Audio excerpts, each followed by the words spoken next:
শুভ সন্ধ্যা বন্ধুরা, তোমাদের সকলকে স্বাগত জানাই আমার ইউটিউব চ্যানেলে। আজকে আমরা অতি গুরুত্বপূর্ণ একটি বিষয় নিয়ে আলোচনা করতে চলেছি। সেই বিষয়টি কি?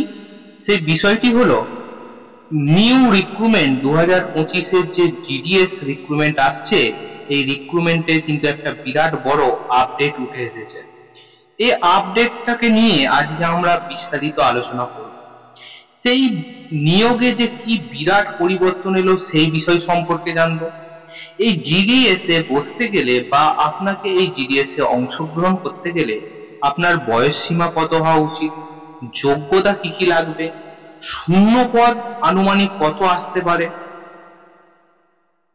এবারে যে মূল বিষয়টি আছে অত্যন্ত গুরুত্বপূর্ণ, সেটি এবারে কি 10 পাস যোগ্যতাতে হবে নাকি না 12 পাস যোগ্যতাতে আগের মতোই হবে, কোনটা হবে। নিউ রিক্রুটমেন্ট গত বছরে 10 পাস ছিল, এবারে রিক্রুটমেন্টে যেটা দেখা যাচ্ছে সেটা কিনা একটা নোটিশ প্রকাশিত হয়েছে যেখানে বলা হচ্ছে যে 12 পাস যোগ্যতাও হতে পারে। এছাড়া আর আমরা কি জানবো? এছাড়া আমরা জানবো যে যদি 12 পাস যোগ্যতা ছাড়া পরীক্ষা হয়, সেই পরীক্ষার সিলেবাস কি হবে, পরীক্ষার প্যাটার্ন কিরকম হবে এবং মার্ক ডিভিশন বাই কিরকম থাকবে। এই সকল বিষয় নিয়ে আজকে আমরা অতি গুরুত্বপূর্ণ একটি আলোচনা করতে চলেছি। তাই বলবো, যদি ভিডিওটি ভালো লাগে অবশ্যই বেশি বেশি করে লাইক করুন, শেয়ার করুন এবং সাবস্ক্রাইব করুন এবং বন্ধুদের মাঝে ছড়িয়ে দিন। তাই সকলকে আজকে এই চ্যানেলে অত্যন্ত উষ্ণ স্বাগতম। তাহলে শুরু করা যাক আজকে আমাদের কাঙ্ক্ষিত বিষয়টি। তাহলে সবার প্রথম আমরা জেনে নিই জিডিএস 2025-এ শূন্য পদ কত হতে পারে বা শূন্য পদ কত দেবে। একটা গোপনীয় তথ্যসূত্র থেকে পাওয়া গেছে যে আনুমানিক এবছরের জিডিএস এর এবছর দুবার আপনাদের সিলেকশন প্রসেস হবে। একটা জুনে বেরোবে আর একটা জানুয়ারিতে বেরোবে। তো এই জুন আর জানুয়ারির মধ্যে আমরা জুনটাকে আপাতত ফোকাস করব। এই জুনেতে যেটা জানা যাচ্ছে যে প্রায় 30,000 প্লাস ভ্যাকেন্সি কিন্তু আসতে চলেছে এই জিডিএস এ। তাহলে এই জিডিএস থেকে শূন্য পদ আনুমানিক প্রায় 30,000 প্লাস কিন্তু আসতে চলেছে। এখন আমরা দেখব যে নোটিফিকেশন কবে আসতে পারে। খুবই গুরুত্বপূর্ণ একটি ব্যাপার যে নোটিফিকেশন কবে তাহলে আসবে। এই যে নোটিফিকেশন যতটা সম্ভব জানা গেছে এই জুলাইয়ের ফার্স্ট উইকে আসার কিন্তু চান্স প্রবল। জুলাইয়ের ফার্স্ট উইকে কিন্তু আসার চান্স কিন্তু প্রবল, নোটিফিকেশন আসতে চলেছে। তাই এই নোটিফিকেশনের জন্য আপনারা সবাই কিন্তু খুব ওয়েট করে আছেন, তাই আপনারা অবশ্যই মন দিয়ে ভিডিওটিকে দেখবেন। সকলের অতি কাঙ্ক্ষিত বিষয় যে এই জিডিএস এর জন্য বয়স সীমা কত এবং যোগ্যতাটা কত। তাহলে প্রথমে আমরা বয়স সীমাটা আলোচনা করে নিই। বয়স সীমা আপনার 18 বছর থেকে 40 বছর পর্যন্ত বয়স সীমা। আর কি আছে এখানে, যদি কেউ এসসি ও এসটি হয় তার জন্য সে 5 বছর ছাড় পাচ্ছে, আর কেউ যদি ওবিসি হয় সেক্ষেত্রে সে কিন্তু 3 বছরের ছাড় পাবে। এটাই হলো বয়স সীমা। এবারে আমরা জেনে নেব যে যোগ্যতাটা কি হতে পারে।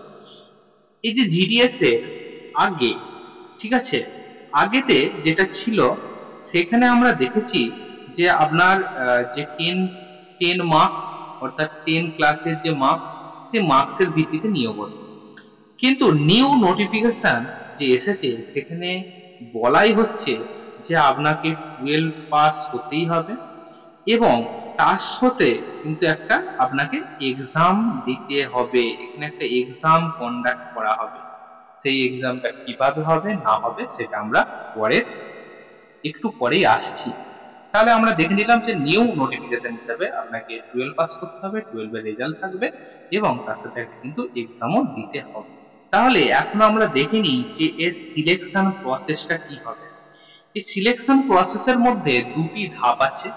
একটা হচ্ছে আপনাকে 12 পাস হতে হবে টুয়েলভ প্লাসের মার্কসটা দেখবে, আর এখানে কি দেখবে, আর এখানে দেখবে যে একটা এক্সাম করা হবে, সেই এক্সামটার মধ্যে থাকবে 50% বা 50 নম্বরের একটা পরীক্ষা হবে। এখানে আপনারা বলতে পারেন যে টুয়েলভ প্লাসের মার্কসের মধ্যে 12-এর 3টে ভাগ আছে, একটা আছে আর্টস, সায়েন্স, কমার্স। তাহলে আর্টসের ছেলেরা তো সবসময় বেশি নাম্বার পাবে, তাহলে সায়েন্স আর কমার্সের ছাত্রদের কি তাহলে সুযোগ মিলবে না? তেমন অবশ্যই মিলবে। এখানে নিশ্চয়ই একটা নর্মালাইজেশন করা হবেই, না হলে কিন্তু হবে না প্রসেসটা, ঠিক আছে?